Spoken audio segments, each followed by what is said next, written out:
How you going? I'm Stu from ADV Rider Australia on YouTube. Just an average dude, likes to ride adventure bikes, and this weekend we are heading to the sand to a couple of diabolical places actually, and we're on big bikes. Me and my mate Kano, who's an excellent rider. Yeah, he's on a BMW X Challenge. So yeah, we're going to be heading into the deep sand of Narkat, of Big Desert and Wiperfield. I'm putting together this video because I've got a super lightweight setup. I'm not using any pannier racks or big pannier bags because I want to keep the weight down and be able to actually have some fun in the sand. So yeah, I'm going to go through this setup with you. It's DR650 behind me. Absolutely awesome bike. Heaps of different mods that I've got in a bunch of other videos if you want to check that out on my channel. But yeah, so I'm going to take you through basically what I'm taking. I'll be riding 3 days. First day is going to be 28 degrees out there and overnight 10.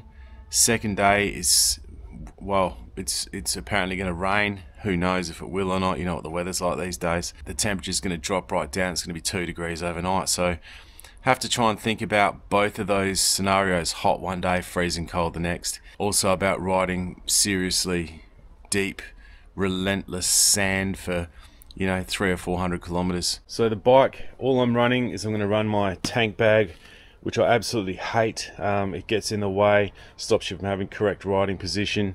If you don't believe me, then do a little drill. Go for a ride, one-handed, and you have to have your right hand on the accelerator. All you're allowed to do is accelerate and decelerate and turn. Do it real gently. So you just have one hand on the bars, accelerate and decelerate just gently. You will soon see that you have to use all your body weight and body position, and as soon as this is in the way, you can't get the right body position to really be forward. So I'll put up with it because I've got to have storage this weekend. Yeah, usually I never ride with these things.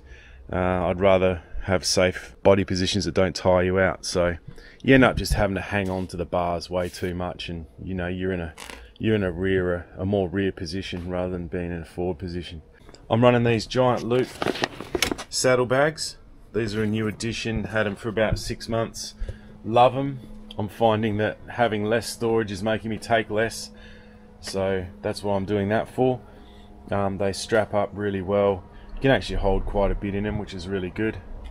And then over here I've laid out everything that I'm going to be taking on this trip pretty much. So I'll take you through it bit by bit. This here is my tool tube.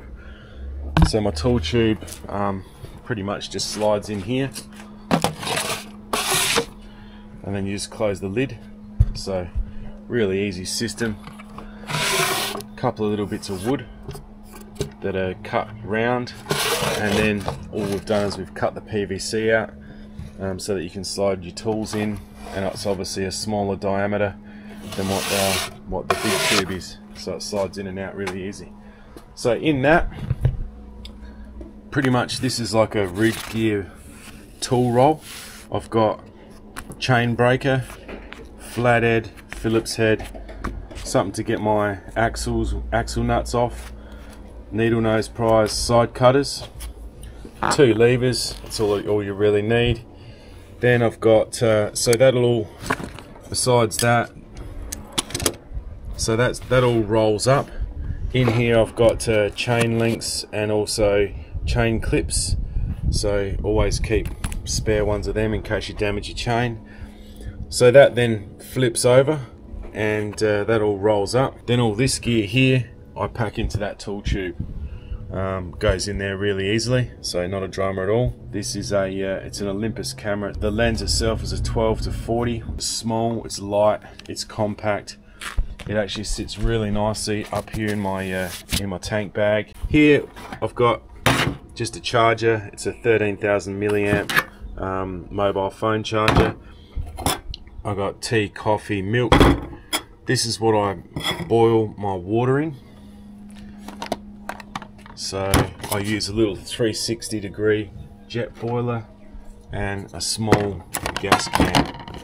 So that's all my water boiling stuff. Now I've got some absolutely delicious, tasty treats for me, and I'm being sarcastic there, but these things keep you alive. So roast lamb and vegetables, I haven't had this one before.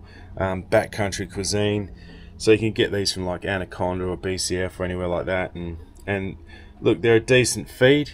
They've got plenty of salt in them, which is good because you lose heaps of salt during the day, so they're really salty things, but they're good. And I thought I'd treat myself to a really expensive one. I think this was about 20 bucks.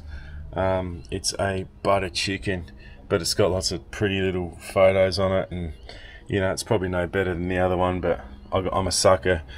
So it's black and it's got cool photos on it, so yeah, I bought that one. See how it is.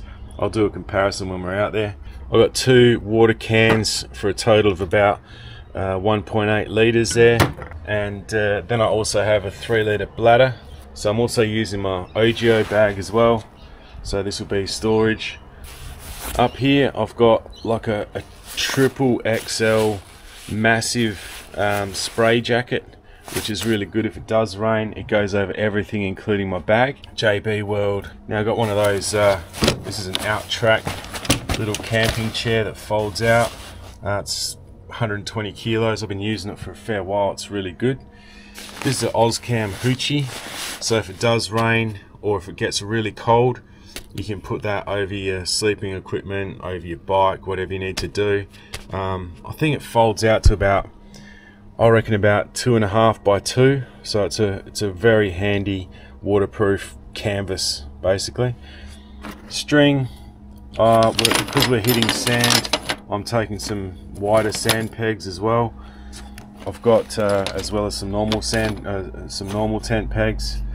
I've got this is a Wanderer LED head torch. Again, I've had this for years. It's a generic brand from BCF. I don't even know what it reviews like, but I can tell you now, I give this thing 10 out of 5 stars. This one here has been an absolute beast. I cannot rave about the Wanderer from BCF, I reckon it is enough. Absolutely brilliant little LED headlight. Here I've got tyre stuff. So I run these canisters. The canisters simply wind into this actuator, then that goes into your valve. You release the gas into your tyre by doing that. Always comes in handy. I never end up using them myself. I end up giving them away to everyone. So all of yous out there that owe me gas canisters, yeah, come on guys, unbelievable. In here, just got some valves and valve tools and tyre pressure gauge, stuff like that. I don't usually use a tyre pressure gauge, but just take it anyway. I just go by feel. I've got a Hot Devil, which is like a little gas torch. Plastic cutlery, it's really light. Toilet paper, microfiber towels. I got 2 tubes, so I'm running a rear and a front batteries. So the reason I take batteries is because my Garmin Montana 680, if for some reason it won't charge through this system because it's got an electrical fault, I can just smash batteries in it and it will get me 2 days, I think, on those 3 batteries. So really awesome GPS unit. Basic first aid kit, pressure bandage, disinfectant and band-aids, things like that. The things I'm really worried about is being able to isolate a fracture, being able to deal with animal bites, like, you know, venoms, snakes, that type of stuff. Yeah, just minor cuts and abrasions, and making sure that we, you know, keep any infection out of it. Then I have a full-size swag. So this is a Weishorn swag, and it is brilliant. So I'll put some photos up in a second of this thing laid out, but it's an absolutely brilliant swag. I've camped on Kangaroo Island, for instance, with this raining for 2 days, and it hasn't had any water ingress. That's without even a hoochie over the top of it. So it's a phenomenal swag.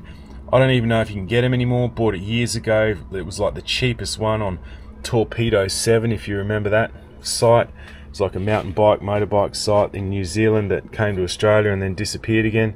But yeah, got some heaps good deals off that place. Then I got an Aldi dry bag, and in this I've got a full-size thick sleeping bag, and I've got a 3/4 Black Wolf mattress, so it's a self-inflatable mattress, and a Black Wolf self-inflatable pillow. They work really well. So all of that there is my sleeping gear, so I can stay completely dry and warm just with that sort of stuff there. Once I put this all on my bike, I'll do another video for you and see what it looks like all loaded up. So yeah, me and Kano heading off to Wiperfield, to Big Desert and Narcat National Parks starting tomorrow morning. So it's going to be a mission. It's about, well, it's about 20-30 k's out of Tintinara. We're leaving from Teatree Gully in South Australia, heading out to Narcat first, then crossing over. We'll probably stay in the top of Big Desert there tomorrow night, and then from there head up to Wiperfield after that. We'll do a fair bit in Big Desert, which should be fun. Love that place, it's amazing. The whole point of this for me, testing out this lightweight camping system. Usually I'd have full panniers here, massive big bag on the top. So yeah, really going for a lightweight sand mission. So that's my tool tube, all loaded, locked and loaded. So in this side, because of the way the bike sits on the stand, this is the easiest access pouch. I've got 2 tubes in here, my canisters, tyre repair kit, and my first aid kit in here. That's the easiest one to get to. Obviously first aid first and then tyre stuff afterwards. So this side here, I've managed to get my big water bottle, all my tent pegs, all my food and my cooking in. So that's just that one little saddlebag. So my tank bag's got my camera, blowtorch, I'll put this in here down the side as well, and a few bits up the top there, some tape, my batteries, JB Weld, things like that. So that's all packed. So these few things left I'm gonna pack into my OGIO bag. So all I've got left now is pretty much this gear, which is all gonna strap on to this. I'm gonna start looking for more stuff to bring. Alright, she's all packed now. So tank bag's done, both side panniers done, got my swag, got the hoochie, got all of my sleeping gear. So I don't know how much it weighs, but I can tell you now it's heaps lighter than what I'm used to. So should be a good adventure. See how we go.